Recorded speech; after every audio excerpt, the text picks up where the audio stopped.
ఇప్పుడు మీకు ఇష్టమైన జెమినీ టీవీ సీరియల్స్ ని టీవీలో టెలికాస్ట్ అయిన వెంటనే సన్ నెక్స్ట్ లో మాత్రమే చూడండి.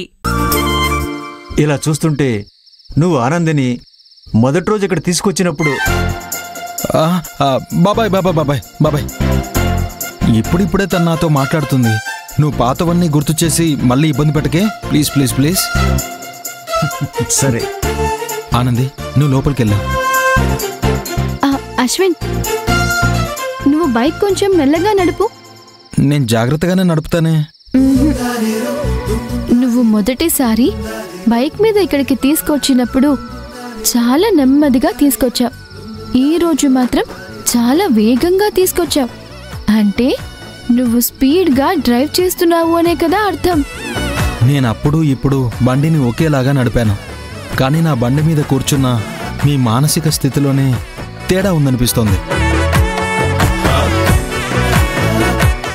నువ్వు చెప్పింది నాకు అర్థం కాలేదు. ఏం లేదానంది, ఆ రోజు నువ్వు నా మీద ఒక తప్పుడు అభిప్రాయంతో ఉన్నావు కాబట్టి నాతో ఉన్న ఆ ఒక్క క్షణం నీకు గంటల్లా అనిపించింది.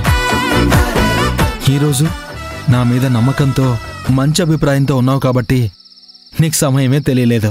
అంతే తేడా. ఇక మీద నేను కోరుకున్న ప్రతిదీ వెంటనే జరిగిపోతుంది. సరే, నేను వెళ్తాను. సరే ఆనంది.